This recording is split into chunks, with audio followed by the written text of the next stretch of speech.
اعوذ باللہ من الشیطان الرجیم بسم اللہ الرحمن الرحیم اللہ الذی خلقکم من ضعف ثم جعل من بعد ضعف قوة ثم جعل من بعد قوة ضعفا وشیبة يخلق ما يشاء وهو العلیم القدیر ويوم تقوم الساعة يقسم المجرمون ما لبثوا غير ساعة كذلك كانوا يؤفكون وقال الذين أوتوا العلم والإيمان لقد لبثتم في كتاب الله إلى يوم البعث فهذا يوم البعث ولكنكم كنتم لا تعلمون فيومئذ لا ينفع الذين ظلموا معذرتهم ولا هم يستعتبون صدق الله مولانا العظيم۔ اللہ وہ ہے جس نے تمہاری تخلیق کی ابتدا کمزوری سے کی، پھر کمزوری کے بعد طاقت عطا فرمائی، پھر طاقت کے بعد دوبارہ کمزوری اور بڑھاپا طاری کر دیا۔ وہ جو چاہتا ہے پیدا کرتا ہے، اور وہی ہے جس کا علم بھی کامل ہے، قدرت بھی کامل۔ اور جس دن قیامت برپا ہوگی اس دن مجرم لوگ قسم کھائیں گے کہ وہ برزخ میں ایک گھڑی سے زیادہ نہیں رہے۔ اسی طرح دنیا میں بھی وہ اوندھے چلا کرتے تھے۔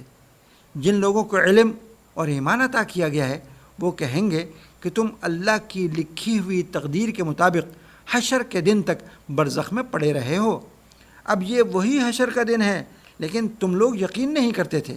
چنانچہ جن لوگوں نے ظلم کی راہ اپنائی تھی اس دن ان کی معذرت انہیں کوئی فائدہ نہیں پہنچائے گی، اور نہ ان سے یہ کہا جائے گا کہ اللہ کی ناراضی دور کرو۔ آج آپ نے سورہ روم کی آیت نمبر 54 سے آیت نمبر 57 تک کا ترجمہ سماعت فرمایا ہے۔ پچھلی آیت میں اللہ تعالیٰ کی قدرت کاملہ کا ذکر تھا کہ وہ جس طرح مردہ خشک زمین کو بارش برسا کر سرسبز اور زندہ کر دیتا ہے، اسی طرح وہ قیامت کے دن مردوں کو زندہ کرنے پر قادر ہے، لیکن دل کے اندھے بہرے لوگ اتنی کھلی نشانیاں دیکھ کر بھی ایمان لانے کو تیار نہیں۔ آج تلاوت کی گئی پہلی آیت میں اسی مضمون کا تسلسل ہے۔ فرمایا اللہ پاک کی قدرت کاملہ کی ایک کھلی نشانی تم کو اپنے وجود میں نظر نہیں آتی؟ وہ تمہارے وجود میں اپنی قدرت کا اظہار کس طرح فرماتے ہیں؟ دیکھو انسان پیدائش کے وقت کس قدر کمزور اور بے بس ہوتا ہے، ایک جگہ پڑا رہنے کے سوا کچھ نہیں کر سکتا۔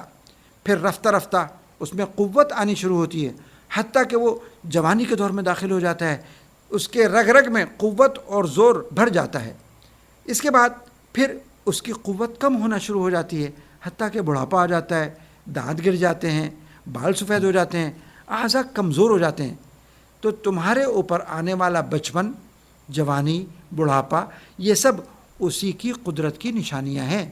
انسان چاہے اپنی جگہ جس گھمنڈ میں مبتلا رہے، مگر وہ اللہ کے قبضہ قدرت میں اس طرح بے بس ہے کہ جو حالت بھی خدا اس کے اوپر طاری کر دے وہ اسے اپنی کسی تدبیر سے بدل نہیں سکتا۔ ایسے علیم و قدیر خدا کے لیے قیامت قائم کرنا، مردوں کو زندہ کرنا، ان سے حساب کتاب لینا اور جزا و سزا دینا کیا مشکل ہے؟ آخرت کا انکار کرنے والے کافروں، تم ذرا سوچو کہ ایسے قدرت کاملہ اور علیم و خبیر خدا کی نافرمانی اور مخالفت کر کے تمہارا کیا انجام ہوگا؟ اگلی 3 آیتوں میں اسی انجام کا بیان ہے کہ قیامت کا دن تو یقیناً آنے والا ہے۔ اس دن مجرموں کے ہوش اڑ جائیں گے، اور جو لوگ دنیا میں قیامت کا انکار کرتے تھے اس دن کی ہولناکی اور ہیبت سے گھبرا کر قسمیں کھا کر کہیں گے کہ قیامت تو بہت جلدی آ گئی، اور دنیا اور برزخ میں ان کا ٹھہرنا ایک گھڑی سے زیادہ نہ تھا۔ افسوس کہ دنیا بڑی جلدی ختم ہو گئی، کچھ بھی مہلت نہیں ملی۔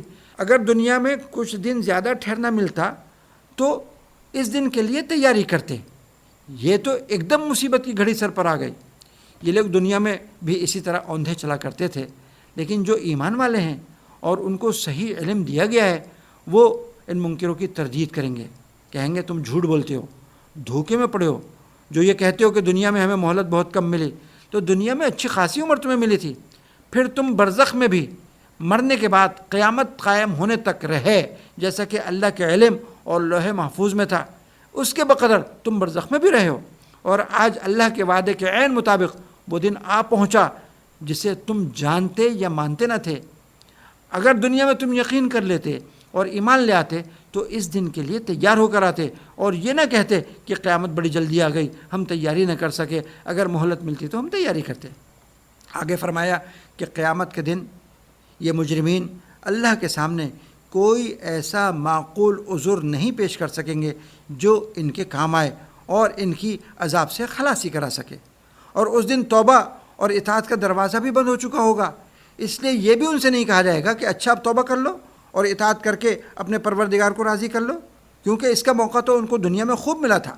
نبی صلی اللہ علیہ وسلم ان کو بار بار دعوت دیتے رہے کہ توبہ کر لو، اللہ کی اطاعت کی طرف آ جاؤ، مگر انہوں نے اس پر کان نہ دھرا، لہٰذا اب تو ہمیشہ کی سزا اور جہنم کا عذاب بھگتنے کے سوا کوئی چارہ نہیں۔ محترم سامعین، آیتوں کے مضامین آپ نے سماعت فرمائے۔